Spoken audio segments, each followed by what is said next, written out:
Supreme court वकील मनोज गोरखेला जी हमारे साथ मौजूद है। नेट का जो पूरा पिटीशन आप लोगों ने दायर किया है वो क्या है पूरा मामला? फिर एक्चुअली ये जो हमने आज पिटीशन फाइल करी है, रिट पिटीशन फाइल करी है आर्टिकल 32 में सुप्रीम कोर्ट में फाइल करी है, इसको डायरेक्ट सुप्रीम कोर्ट में फाइल किया है क्योंकि ये पूरे देश का इशू है।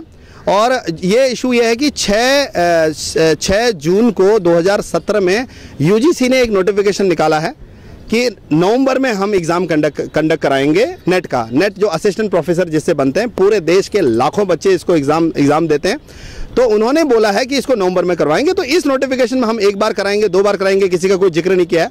तो मुझे ऐसा लगता है, हमें लगता है इस नोटिफिकेशन को देख के कि यूजीसी अब 1-2 बार एग्ज़ाम कराने के बजाय एक ही बार एग्ज़ाम कराना चाहती है, नवंबर में एग्ज़ाम कराना चाहती है। लाखों बच्चों के साथ, लाइफ के साथ खिलवाड़ हो रहा है।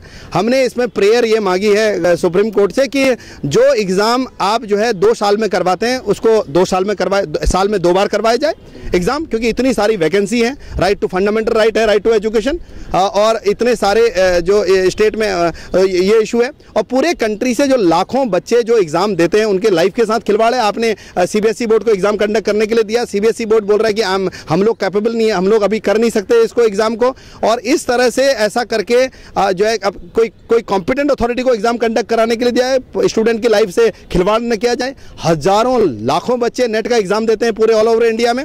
और दूसरी बात यह है कि इसको साल में 2 बार करवाया जाए, एक बार न करवाया जाए, क्योंकि कुछ बच्चे उनका टाइम एज बार्ड होती है, एज का टाइम पीरियड होता है। कोई बच्चा 10 बार देना चाह रहा है तो वो 3 बार दे पाएगा, 5 बार दे पाएगा। कोई बच्चा 6 बार देगा तो वो 3 बार दे पाएगा। तो इसको एक बार क्यों कराना चाहते हैं? नहीं, ये लोग एक बार इसलिए कराना चाहते हैं, हमें ऐसा लगता है, अभी तो वो काउंटर में फाइल करेंगे अपने, अगर ये इशू नोटिस होता है तो वो इसलिए कराना चाहते हैं। इंफ्रास्ट्रक्चर लग रहा है, इतने सारा पैसा खर्च हो रहा है, गवर्नमेंट का, यूजीसी का पैसा खर्च हो रहा है, इंफ्रास्ट्रक्चर लग रहा है, पूरा सिस्टम हो रहा है। तो इनको बच्चों की लाइफ से और इतने सारे वैकेंसी है, उससे ज़्यादा इनको पैसे खर्च करने से ज़्यादा चिंता हो रही है। मुझे लगता है पैसा, इंफ्रास्ट्रक्चर ऐसा खर्च न हो, इस वजह से एक ही टाइम करवा रहे हैं। एजुकेशन के फंड में क्या कमी होगी क्या? नहीं, अब एजुकेशन के फंड में कमी है नहीं है वो तो यूजीसी जाने क्या है कैसा है। लेकिन हम लोग अपोज कर रहे हैं, हम लोग सुप्रीम कोर्ट को बोल रहे हैं कि 2 बार एग्जाम कंडक्ट हो रहा था। और एक प्रेयर हमने ये भी मांगी है कि तो इस बार जो पूरे देश में आपने एक बार एग्जाम करा रखा है, उसमें जो 6 महीने का आपने जो टाइम उनकी लाइफ के साथ, उनकी लाइफ के 6 महीने कम हो गए। क्योंकि एक बच्चे दो एज में 2 दिन, 4 दिन, 10 दिन, 15 दिन के एज के वजह से प्रमोशन रुक जाता है, व्यक्ति का रिटायरमेंट इफेक्ट करता है। तो जो 6 मंथ इनके रह गए हैं, वो 6 मंथ इनकी लाइफ, इनके एज में और जोड़ दिए जाएं, ताकि वो बच्चा एक चांस और मिला है उसको। ये चाहते हैं। स्टूडेंट इस्लामिक ऑर्गेनाइजेशन का यहाँ पे क्या रोल है? एक्चुअली पूरे देश में student Islamic organisation of India एक ऐसा ऑर्गेनाइजेशन है जिनकी तरफ से मैंने ये पूरी पिटीशन ड्राफ्ट करी और प्राइम मिनिस्टर नरेंद्र मोदी जी को पर्सनली उनके ऑफिस में जाके दिया हमने, लेकिन उनके ऑफिस से कोई रिप्लाई नहीं आया। इसलिए फिर मजबूरी में हमने ये पिटीशन सुप्रीम कोर्ट में फाइल करी है। और ये जो ऑर्गेनाइजेशन है, ये पूरे देश में, इसमें लाखों मुस्लिम स्टूडेंट हैं, 1,36,000 मुस्लिम स्टूडेंट हैं।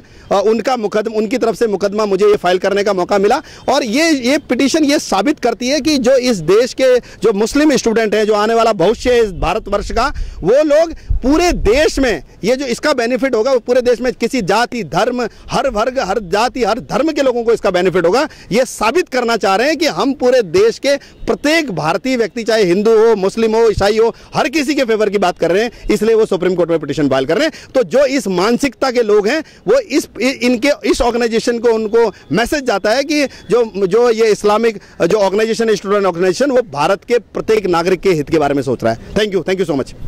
तो ये थे हमारे साथ मनोज गोरखेला जी, जिन्होंने तमाम बातों पे अपनी राय रखी और बताया कि जो नेट का जो एग्जामिनेशन है उसको लेके जो पूरा इशू है, अब देखना ये है कि सुप्रीम कोर्ट का इस पे क्या स्टैंड होता है, पूरा केस किस ओर जाता है।